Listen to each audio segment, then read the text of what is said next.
Hey, everybody. Thank you for joining me for Too Much Information with Moondog, TMI Live, where I go over random stuff that I discover on the web or things I'm interested in, as well as walking you through and giving you some background details on projects that I've just launched, and also getting your input on new projects that I'm working on. So I'll be sharing that with you today.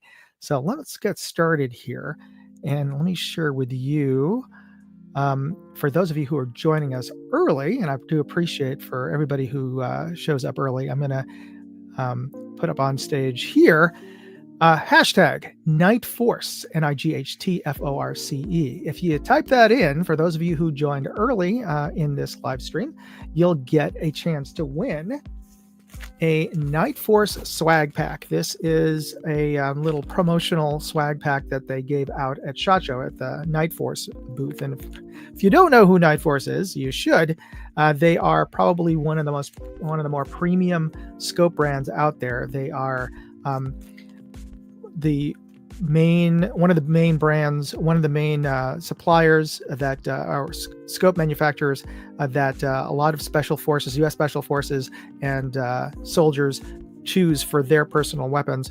Their LPVOs are excellent. They're really a benchmark in terms of quality and features and durability. They are combat proven, and they have a price tag that really only the Department of Defense probably can afford a lot of these, but of course there's folks out there who can afford Night Force scopes. But they gave these away. They include bumper stickers, a vinyl decal, and it could be yours. All you have to do is type in Night Force, hashtag Night Force, into the chat section, and I'll be pulling a winner early on this live stream. So thanks to everybody who joined me early. And before we really get started, I also wanted to throw a shout out to this segment sponsor, Aura.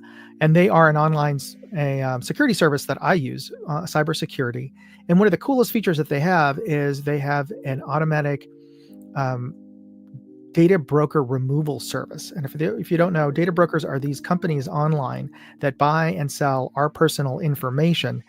And, our names, our addresses, our partial social security numbers, our date of birth. A lot of this information is available in public record. They buy and sell our information to marketeers, to political parties.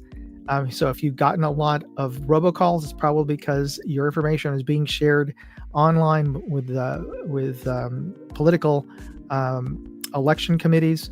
You can get your information removed. All you have to do is go to the dozens, hundreds of different data brokers out there, find out if they have your information, for one, and two, you can request to have it removed. That is a tedious process, as it sounds like. As I said, there are dozens, hundreds of them online. Well, you can also make it easier by using a service, and there's a couple of them out there, but I choose Aura because they have that as a key service, the data broker removal service, and they also offer, for the same monthly fee, all the other services that I also like spam blockers, fraud alerts, credit monitoring, $1 million in identity theft insurance, and also as a VPN. So they bundle all that stuff together into one service. So that's the reason why I chose Aura, and I'm letting you get an opportunity to try them for free. Use my link here, and I'm going to blow this up here so you can read it, aura.com/moondog, and you can get, and I'll type it into the chat as well, and you can get a 14-day free trial of Aura. And during that free trial, you can request to have your data removed. They start doing it within 24 hours. They've actually removed me from 35 different data brokers online so far, and 4 more attempts pending. But during that free trial, you can have your data removed. So yeah, try them out. Let me know how it goes for you. I might even do a little contest later just to see how many data brokers you can get yourself removed from using an online service versus doing it yourself. But anyway, try them out. It's totally worthwhile. It's free. So yeah, you got nothing to lose. So try them out and let me know how it goes for you. All right. So for the folks out there, and I want to shout out everybody who's joined me early. I'm going to go starting with, we have Hillbilly. And I want to thank Hillbilly, of course, American Hillbilly, for letting me use his StreamYard service that you're watching me on right now. And we have Michael DeHart. We have Ryan Matthew. We've got Chris Wedgeworth. We have Boomstick, our Fuku YT.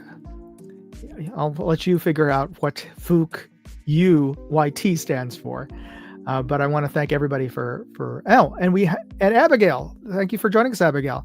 So Abigail, I don't know if you've been listening to this, but type in hashtag Nightforce, and you'll be entered into the drawing that I'm going to do right now to win a swag pack from Nightforce.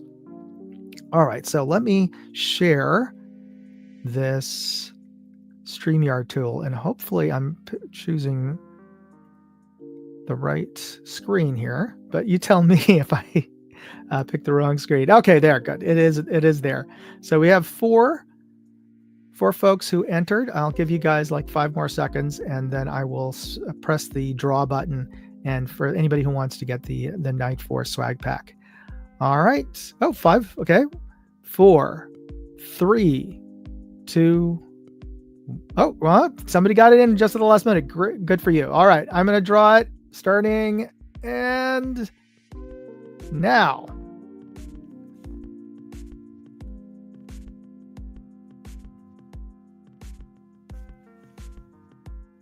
Michael DeHart, congratulations. You've been a multiple winner. That's very good. So congratulations on you for that. And let me just do a screenshot of this. I'm pretty sure I have your address, mail to address from the last time you won on the live stream. But just to remind me, send me an email at moondogairsoft@gmail.com. And I'm just typing it in to the chat right now. So for those of you who are listening in, there's a side chat, and hopefully you're not driving. If you can type in, I'll be posting up the next drawing a little bit later in this live stream, but you have another chance to win if you're just listening to this and you didn't get a chance to type in the hashtag for this one. All right, let me remove that from the screen. Okay, so getting back to what we're talking about, I want to share with you some of the new videos that I launched this week, and giving you a little bit of background information that you wouldn't get just by watching this. So, starting with, on my Moondog 2.8 channel, I launched a review video of a new CV Life LPVO, the Eagle Talon 1-6, and it surprised me by how good it was.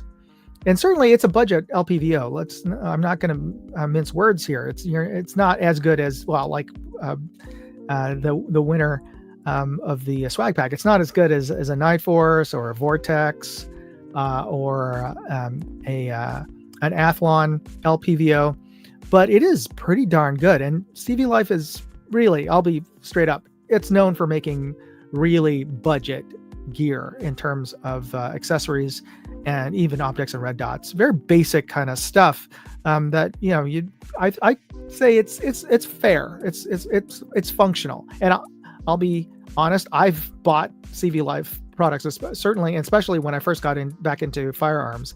I didn't want to throw a lot of money down before I knew what I necessarily wanted, but I did need like a sighting device to take to the range. So I bought a very inexpensive CV Life 6-24 scope, and it was perfectly fine and getting me on target at 100 yards. Certainly it looked clear enough to me. Of course, I found out later it wasn't really 24 power, but yeah, whatever. But it was decent. I could get on target, and it had illumination. Didn't have a lot of a range of adjustments, but when you're paying $80 for a scope, you shouldn't ask for much other than it holds 0. And it certainly did. In fact, better than some more expensive scopes that I bought later, surprisingly enough. But yeah, CV Life makes very basic stuff. The kind that you'd expect if you bought something that was branded Cabela's or Bass Pro or Caldwell, it's about that kind of level of quality. It works. It's nothing to write home about. But this new LPVO, which I have here, by the way, is actually pretty darn good. I'd put it up there in terms of sort of quality and feature set, maybe about equal to Monstrum now, which is I always tout as being the better than budget. So I was surprised at CV Life really stepping up in terms of quality and feature set. And I like the reticle on this actually better than Monstrum's reticles. So there's something to be said about that. It's not the flattest image, but it's pretty decent. So I launched that video, and I'm probably giving you much more information than even was on the video. But I want to thank, I believe it was American Hillbilly actually, who suggested this headline, this title for this thumbnail. So thank you, Hillbilly, and we'll get into the thumbnail suggestion section in a little bit. All right. But I also wanted just to share with you I had a couple of different headlines for this, and right now that headline, the LPVO or LPV is pretty much neck and neck with Rising as far as a headline in the current online competition to see which thumbnail most people will click on. And this, most people never see this, because when they see a video suggested by YouTube or whatever, it'll be one of these three.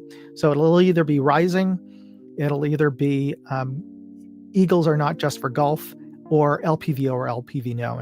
And right now this is a thumbnail test that's running for 14 days, and it's been going on for 3 days, and this is so far the results.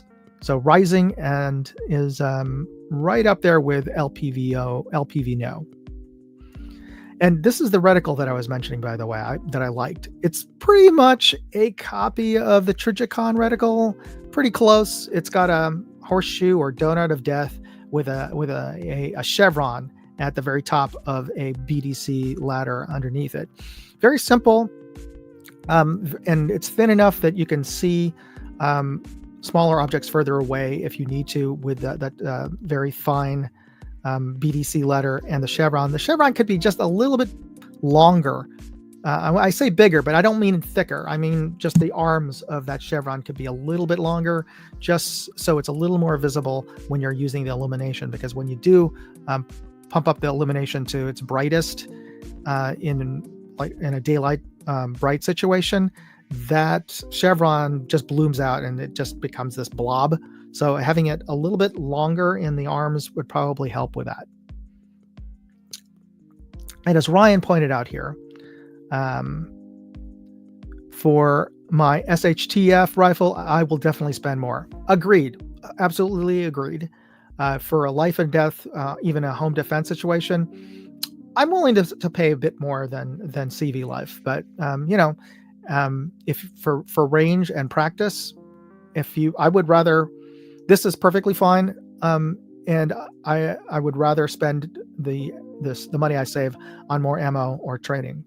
But I totally agree with you, Ryan. If for your actual home defense gun or SHTF gun, you might want to pay for something that has a little more proven track record in terms of durability. Fair, absolutely. And Boomstick said, I think Monstrum's reticles are a little thick. Agreed, especially in the center dot. I think that's like a 1 MOA dot they have on their reticles, and it really should be like a half MOA or even a quarter MOA if they could swing that. But I agree with you there.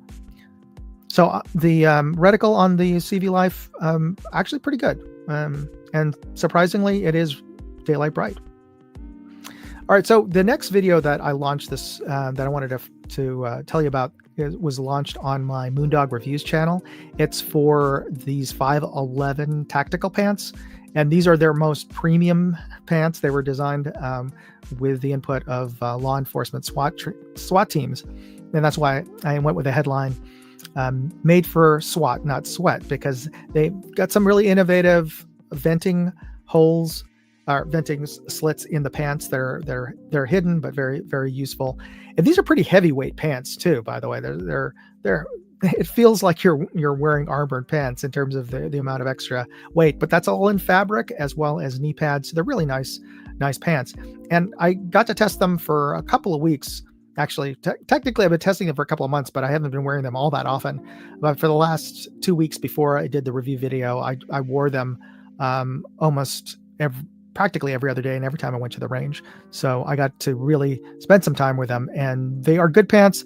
Though as I cover in the video, the knee pads, the integrated knee pads, didn't quite work out for me as I was hoping they would in terms of comfort and staying in place. But one of the things I wanted to share with you might not see or notice or know, I didn't get into much in the video itself, other than you're seeing it. The location where I filmed it is Glen Canyon Park in San Francisco, not to be confused with Glen Canyon Lake in Arizona, I believe. But Glen Canyon Park is in the city of San Francisco and literally 2.5 blocks from my house. So I could walk down 2.5 blocks and I could get to the edge of Glen Park Canyon. And that's where I do some of my testing. And the canyon's fairly deep. I think it's like 500 feet at the highest from the rim down into the bottom of the canyon, which has a creek running through it. And it's pretty wild down there. I mean, there's a lot of wildlife. There's definitely coyote, raccoons, squirrels, tons of gophers. In fact, I had a gopher infestation. I occasionally get gophers in my property, and I'm pretty sure they're coming from the canyon. And there's even wild turkey there. So you wouldn't think of that in San Francisco, but yeah, this is what you can see in San Francisco. And there's a lot of trails there, and there's even some rocks. So for those who like to do bouldering, that's a kind of like basic rock climbing, you can do that there. So Abigail said, I wanted to put the cheapest LP I consider for the real world use is primary arms. Yes, primary arms is excellent, by the way. And in terms of optical quality on that CV Life, I would say it's maybe like as good as the first gen before they came out with the SLX in terms of the glass quality. And the current primary arms, they've really stepped up in terms of who's supplying their glass, because they're really clear now.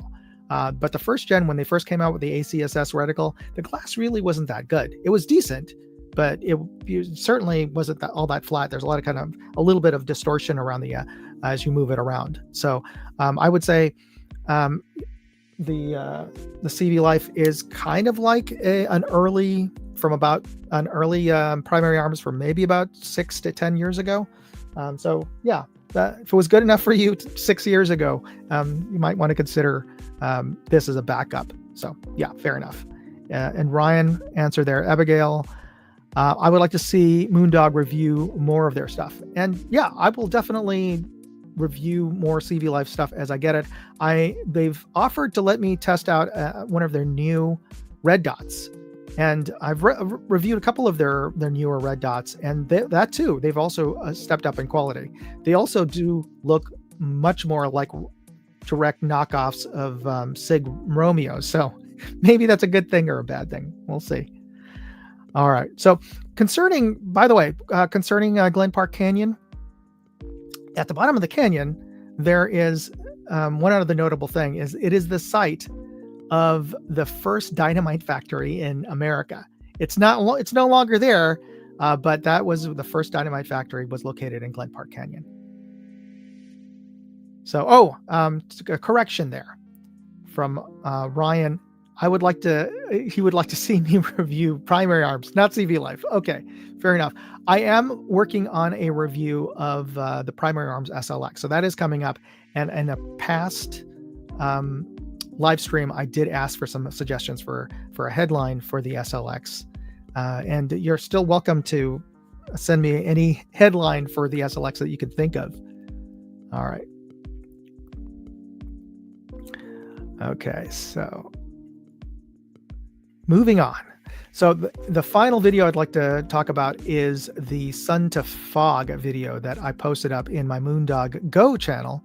And that is a time-lapse drive through San Francisco from starting from Diamond Heights, which is as the kind of name implies, it's in one of the hills above San Francisco near Twin Peaks.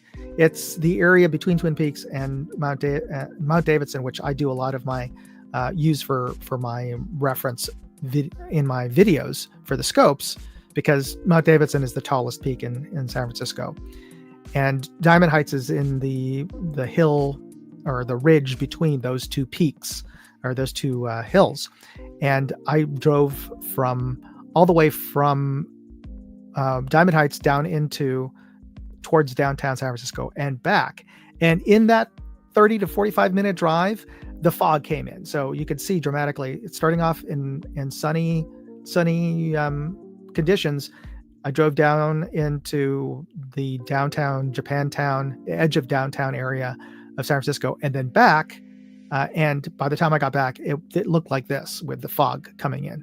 But I wanted to just show you a little bit of that video, and I can just give you a little play-by-play of what was going on there.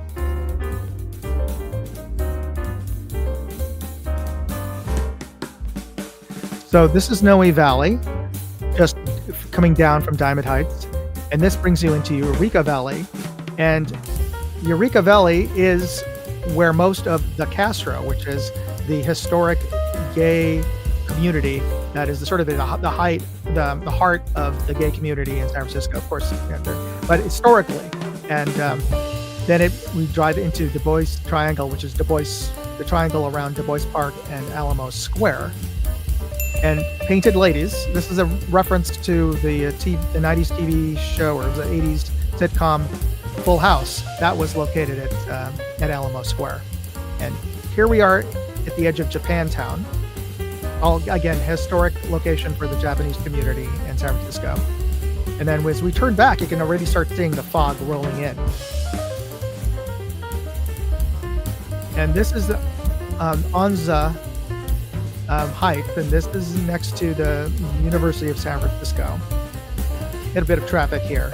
And as we turn right into the Panhandle, which is this very thin extension of Golden Gate Park, which is one of the largest urban parks in the country, we get into the Sunset District of San Francisco, which is an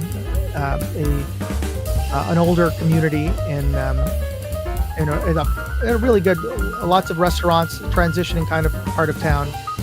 And we drive back up into Forest Hills, and you can see the fog really coming in.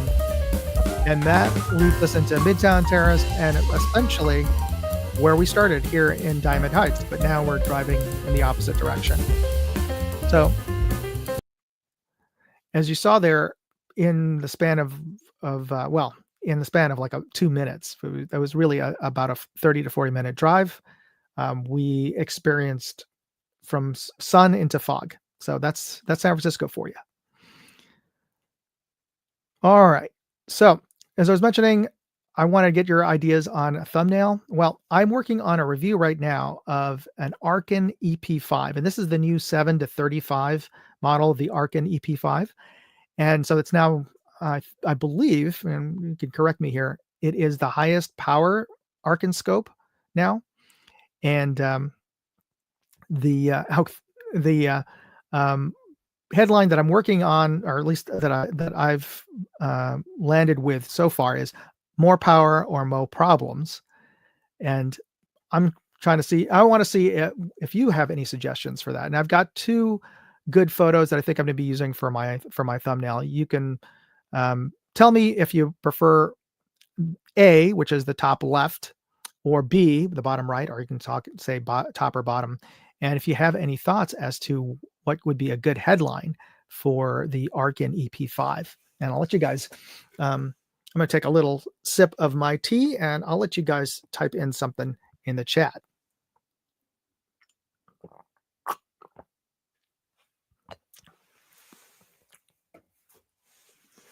So the Arkin EP5, and I'll let you in on a little bit of what I've so far tested of it. It is an excellent scope. The EP5 is probably one of the best budget scopes, and by budget I mean under $1,000.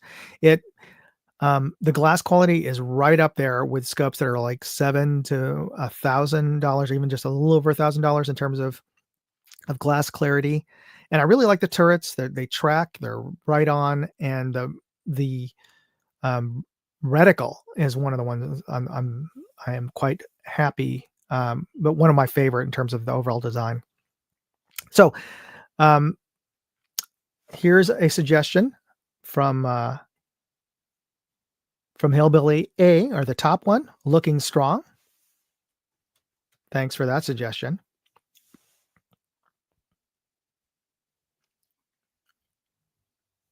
And this is not a headline suggestion here, but Boomstick said, Arkin keeps trying to take my money. Yeah, if you really need a long range scope, this is one to look into. Certainly for the price. Yeah, really, really good. I mean, you can get 40 power scopes from Night Force or Vortex. They have a 35 and they have a 40, I believe. But those are well over a grand, 2 grand for their scopes. This this scope is right around $500, I believe. Let me double check that. The Arkin EP5 Gen 2, and right now it's only. Oh no, sorry, that's a 5 to 25, 7 to 35, a 56. It's only available at Arkin as far as I am currently no. I'm wrong. Sorry.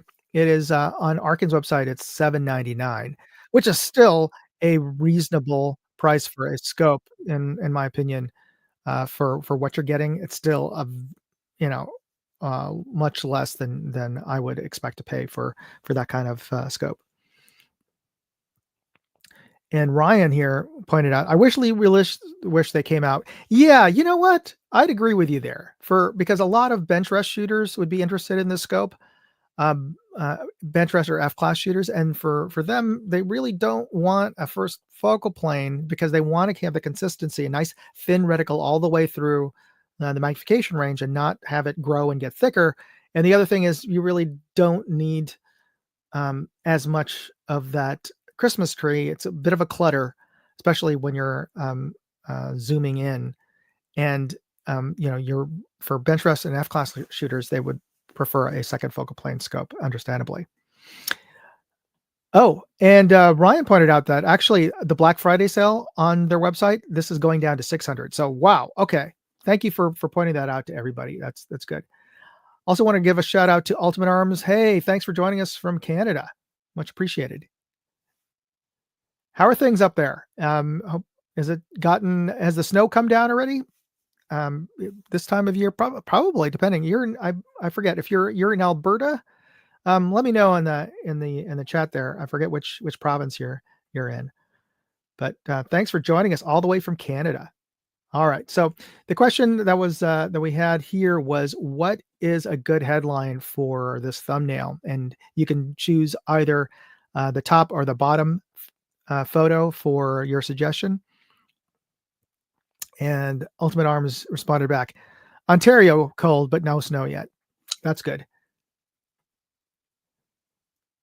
So far we have looking strong for the top one from Hillbilly. And no other suggestions from anybody? I'll let this go for a little bit, but I can come back. Hillbilly chimed in. First focal plane is the reason my Arkin isn't on your deer rifle. Understandable too, especially for hunters too. You're at 1 power, the reticle gets really thin, and honestly, sometimes hard to see, especially if you're for Eastern hunters, with a lot of the dense undergrowth, even in the fall, when after a lot of the, if even with some of the leaves have died back, there's a lot of clutter, and having a thin reticle, it makes it harder to see. So I totally understand where you're coming from, brother. All right, so let's move on. And if you have any other suggestions, please leave them in the chat, or after this live stream is over, you can post it up as a comment post. I'd appreciate it. So for getting back to this image here, it's going to be a headline for the Arkin EP5 7 to 35. All right, so let's go into our next segment, which is the word of the week. And the word of the week is actually not a word, it's a phrase, 11th hour. And usually I try to share something that is a new word that I did not know, or maybe a lot of folks aren't familiar with. But I'm sure this is a word actually that all of us are familiar with, at least at some point of our lives, hearing the phrase 11th hour, which means a point in time which is nearly too late, at the last minute. Now, the reason I bring this up is because, well, twofold. It relates to something that happened this week that all of us experienced. But I want to talk about the etymology of this word, the origin of this word, which is interesting because as it relates to the occasion this week, and that is Veterans Day, which we know as Veterans Day, which is actually Armistice Day, marks the end of World War One. And we celebrated Armistice Day, i.e., in America, um, Veterans Day. So the reason did I say Memorial Day? I'm misspoke there. I meant Veterans Day. Sorry about that. Veterans Day. And the reason I bring this up is because I was told at some point, or at least maybe I thought that the 11th hour was in reference to Armistice Day, and that they chose the Armistice Day being the 11th hour, that the ceasefire that would mark the end of World War One was going to occur at the 11th hour at 11 o'clock sharp on the 11th day of the 11th month, which is why it's November 11. That way they have a mnemonic that would be easy for everybody to remember. So all the soldiers would know when to stop firing, and the war would be effectively over, would be with Armistice Day, 11th hour, 11th day, 11th month. And I always thought that's where we get the phrase 11th hour, that it comes from that. But no, actually it doesn't. I found this out. It actually comes from a Bible verse, in the King James Bible. It's Matthew 20, I believe verses 6-9, where it says, "And about the 11th hour he went out and found others standing idle, and saith unto them, Why stand ye there all the day idle? And when they came that were hired about the 11th hour, they received every man a penny." And it's a part of the parable about um, uh, the lesson that if you agree to do something, you shouldn't be envious of other people who get the same reward for agreeing to do the work, even if they didn't work for as long as you did. That you should be thankful for the reward that you get if you've agreed to it, and just sort of that. That was the lesson of that parable. But anyway, that was something that I just discovered while I was looking up Veterans Day. And for many people, they didn't even, I didn't grow up knowing that Veterans Day was originally Armistice Day. That's something they didn't really cover in my education, Los Angeles public schools. But the interesting thing, they really didn't cover much of World War One as far as my own education. They're sort of like a footnote in reference to World War II, which for the most part in our popular mindset really takes up most of the mid 20th centuries, World War II. But they all often just say things that happened in World War One set up World War II, but they don't really get into World War One, which in many ways was much more had much more lasting effects on the world than even World War II did, because the end of World War One that said about the Russian Revolution and the rise of the Soviet Union, and then of course later that, which pretty much colored all of the latter part of the 20th century, and the issues that are going on with Ukraine and Russia. The Ukraine-Russian war right now stem from that period, from the Bolshevik Revolution and World War One, and also the conflicts that are going on in Gaza and Israel. I mean, those countries didn't exist. Israel didn't exist. The whole region really didn't exist as countries until after World War One. That was all part of the Ottoman Empire, which was broken up, after World War One, and parts of it went to England under the British Mandate, the French, and got divided up and became Iran, Iraq, Syria, Jordan, Israel, and Egypt. All of that came out of because of World War One. And it's kind of a shame that they don't really go into it as much in I don't know, when I was taking history in public school, in high school. But gets us down to the rabbit hole and just interesting things that I discovered online. And the reason I brought this up is because this weekend, celebrated Veterans Day, I marched with the Girl Scouts, with my daughter's Girl Scout troop, and of course other troops in San Francisco, in the Veterans Day Parade in San Francisco, which was runs from Fisherman's Wharf all the way to Ghirardelli Square and Fort Mason along the waterfront, and it's quite a picturesque walk along that road that the parade path went.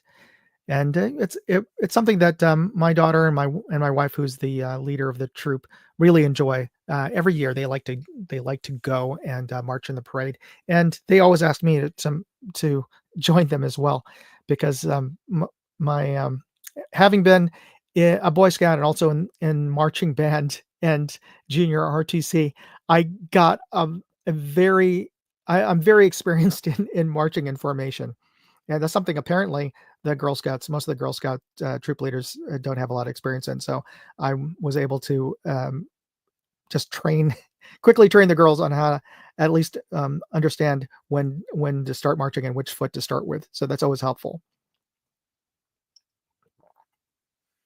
But also there, across the street from us, while we were setting up for the parade, were about maybe 300 junior ROTC students, and I was actually surprised there's even a junior ROTC program in San Francisco, because San Francisco is so um, there's a reason why I call it the People's Republic of San Francisco. It's so left-wing, flaky, but I was surprised because a lot of school programs in Southern California and the LA school districts, they've done away with a lot of junior ROTC programs just because of so much lefty leaning, don't want to have don't want to support the military. But anyway, I was surprised that there are junior RTC programs in the San Francisco Unified School District, and to have that many schools representing junior RTC and marching, and they have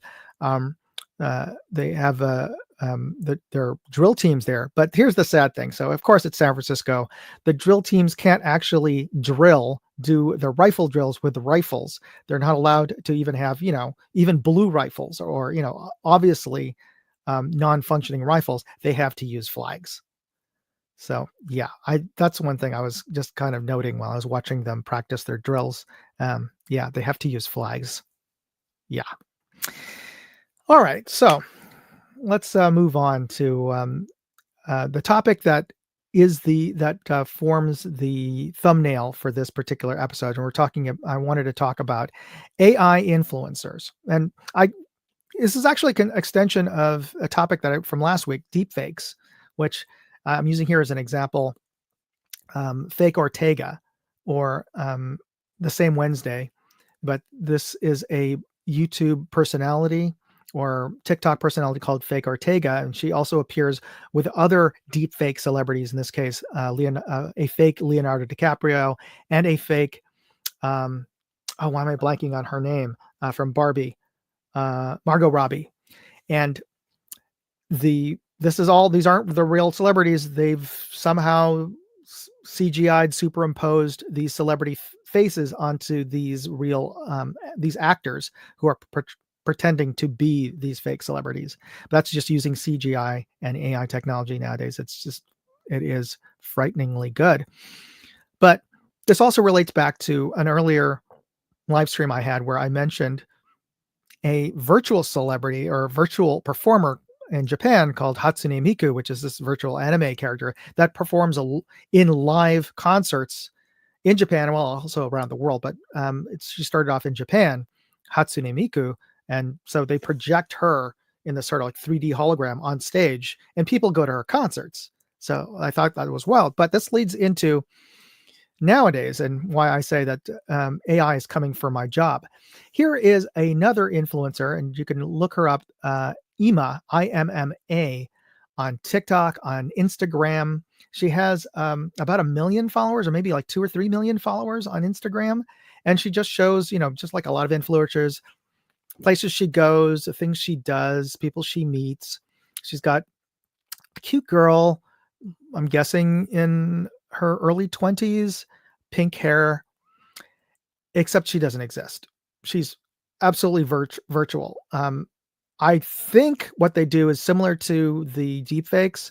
They project a face onto real models, but it is this person, Imma, does not exist, but she has her own Instagram page, and she has followers and she sells products. She just partnered with IKEA, and I will share a commercial that's running in Japan. That's the IKEA store in Shinjuku.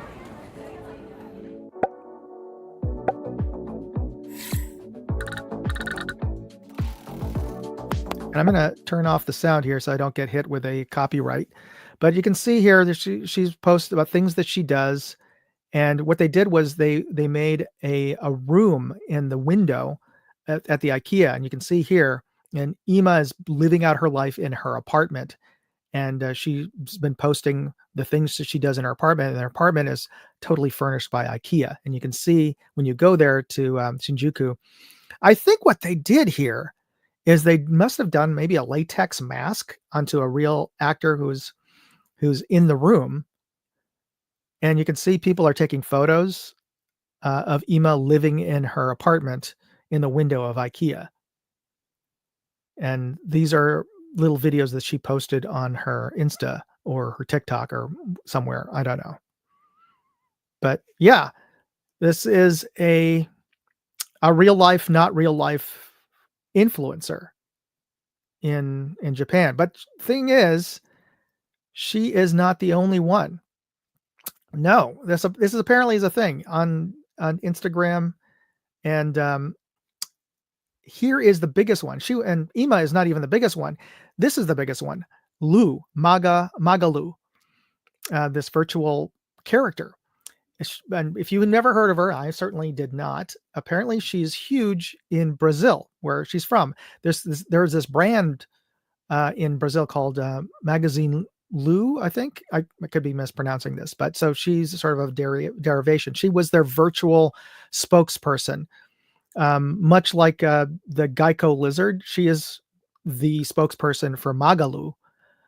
And she's totally a virtual character. Apparently, she was something akin to like Siri, where she's your virtual assistant on the Magalu website. This is from my reading of it. And you can see here on her Insta, she's got 7.3 million followers. 7.3 million. Yeah. And combining all of the other social media, she's got like 24 million followers. And she, just like Ima, she posts pictures of her living her life and interacting with real people. I don't know what they do, if they have models with them or they later on superimpose them like Photoshop into real life or whatever. But she represents the Magalu brand, and they sell not only do they sell products, but they're a bank. They're like a phone company. They have a lot of other sub brands. They're under the Magalu brand in Brazil. So yeah, it's a thing. It's a real thing. So that, which gets me to, I was thinking like, okay, this is a little strange that they have a virtual character being, shilling for things.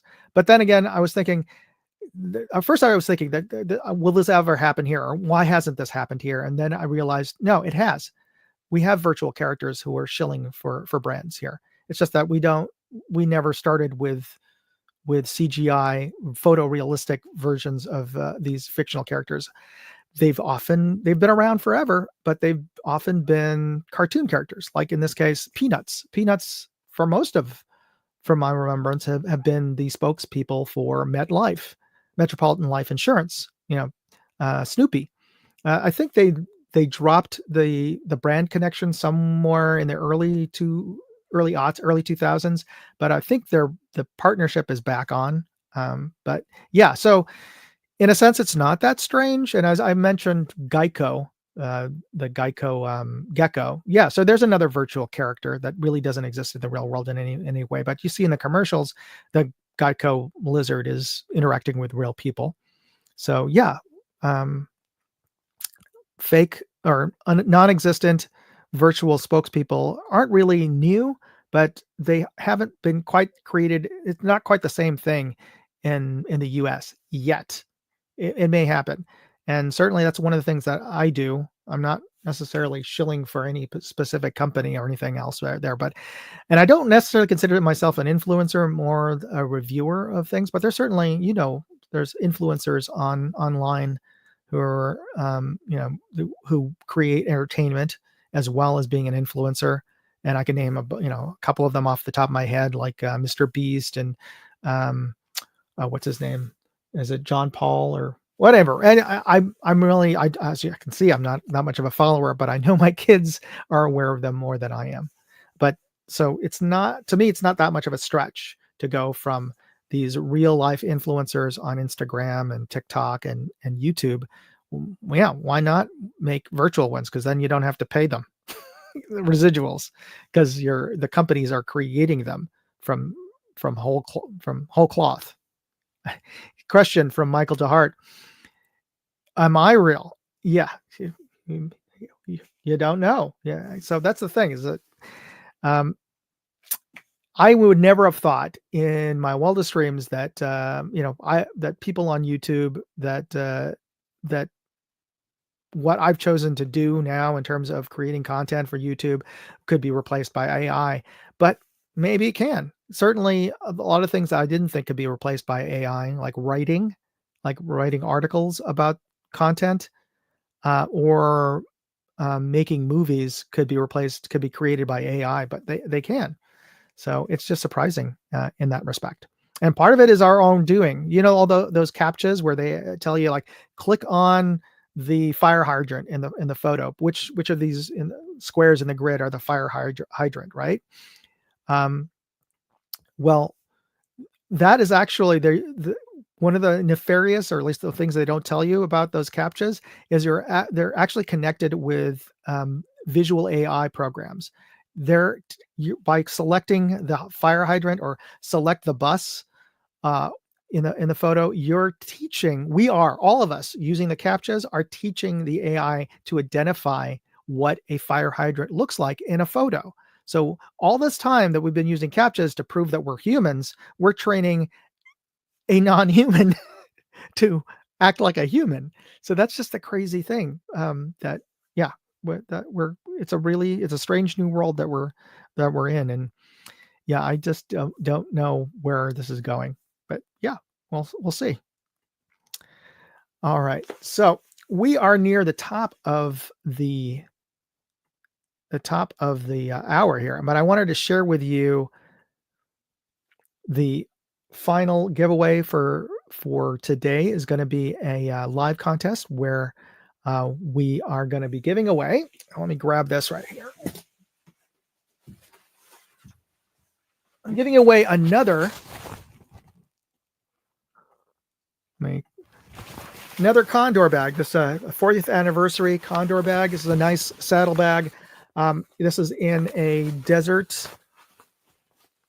This looks like desert tiger stripe pattern, camo pattern. And I got this from SHOT Show. I'll also throw in some extra swag in this, so the winner will get this bag along with some extra swag. Use the hashtag Condor right now. Type it in, and you will get a chance to win this before the end of today's live stream. And Hillbilly type this: AI will be banned one of these days. I believe it will be used for evil. It can be. It certainly can. And I know there's concerns that AI will take a lot of people's jobs, and I'm sure that it will. Much in the same way that word processors and spreadsheets, they took away jobs from secretaries. I'm sure a lot of people didn't need that big of a secretarial pool.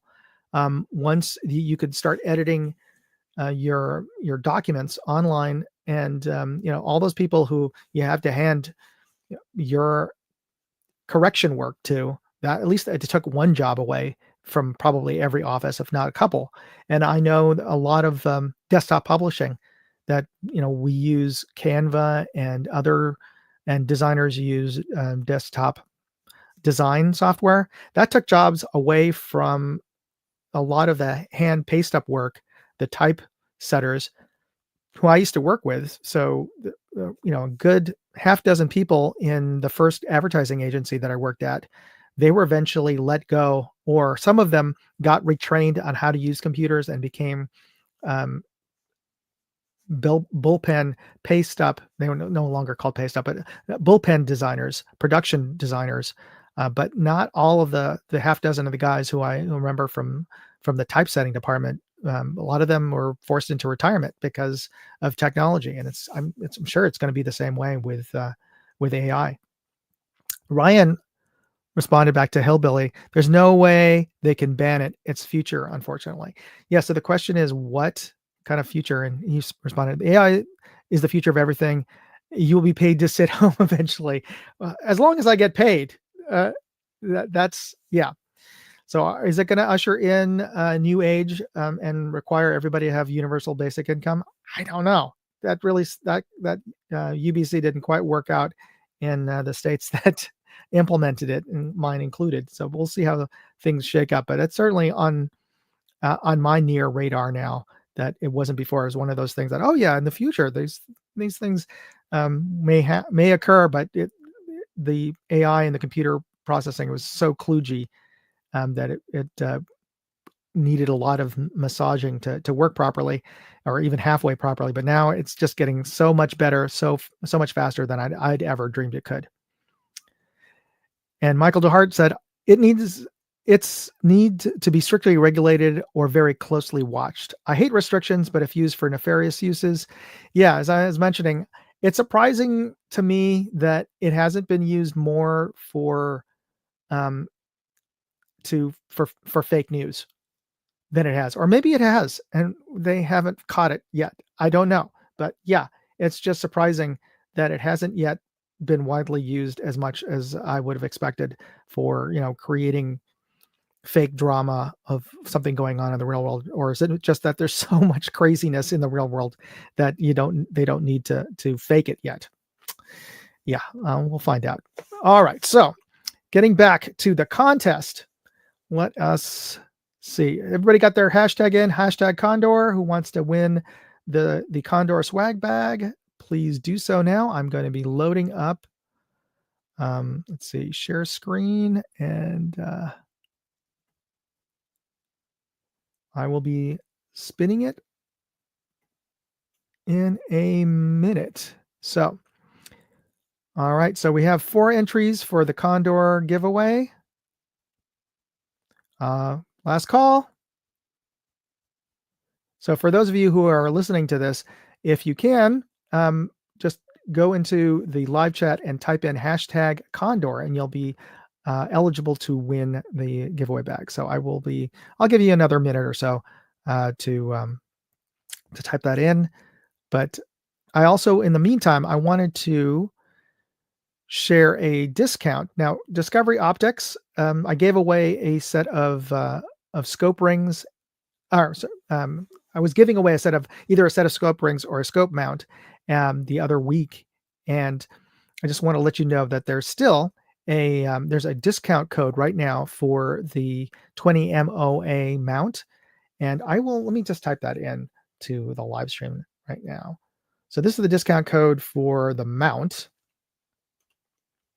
and if you go to the Discovery Optics website, you can also get 10% off of anything on Discovery Optics website right now. You just type in the discount code Moondog, and you'll get 10% off on that website. So yeah, and that includes the LHD, that 8 to 32 that I reviewed last week. So you can get 10% off on that. All right, but let's get back to the contest. All right, so let's get to that screen, and I will draw the winner for the Condor bag, and that's going to go to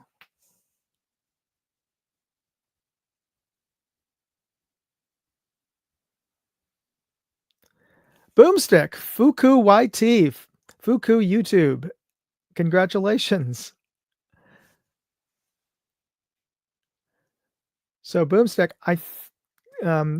as with the previous winner, be sure to send me an email just to remind me, and I'll Moondog Airsoft gmail.com. Send it to moondogairsoft@gmail.com and send me your preferred ship to address, and we'll get that Condor bag out to you.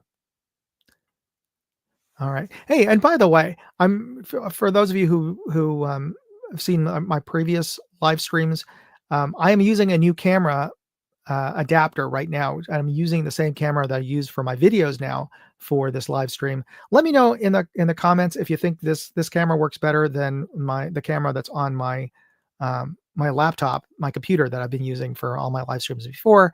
It's a little bit of a longer lens, so it's a narrower view. You don't have all the extra gear that I stack up here that I'm testing out. But I think it's a clearer picture of yours truly. But let me know if this camera is working for you.